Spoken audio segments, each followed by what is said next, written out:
Ngayon nga pala ay pupunta ako ng bypass Aurora kasi nagkayayan kami ng mga kapatid sa espiritual upang pasyalan ng sikat na tambayan na dinarayo nga ng mga maraming tao na galing sa iba't ibang lugar. At syempre marami ding mga vendors dito na nagtitinda ng mga sari-saring mga pagkain. Uy, bilis na, hamulin nga natin. Matagtag kasi itong kalsada kaya binabalik ko yung throttle, hindi ko may sagad-sagad eh. At dito nga sa part na ito mga kasama, ay unti-unti nang hindi ko siya makita sa unahan. Talagang pinakain ng alikabok tong e-bike ko.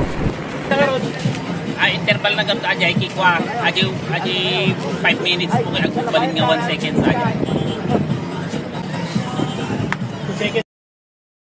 Dito nga ay inihanda na ni Brother Harrison ang kanyang e-bike upang kumuha ng konting drone shots na midadagdag sa mga bidyong i-upload namin.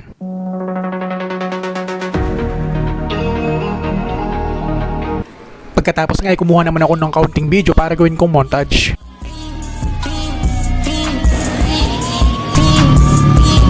Pasok yan sa impound concept. Bigyan mo ba yun ng kapirasong montage? Naming ginawan ng drone shots si Brother Jeff at ang gusto niya yung pangmalakasan. Pinakamagandang oras na pagtambay dito is around 5 to 7 p.m.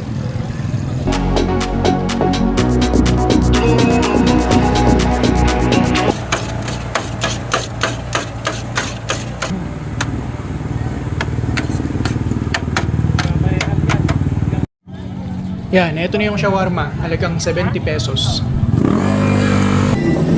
Uwian na! Masdaan ko lang konti.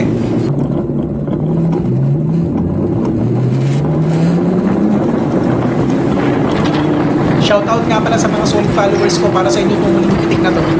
Maraming salamat. Sana patuloy nyo pa rin akong supportahan. Let's go!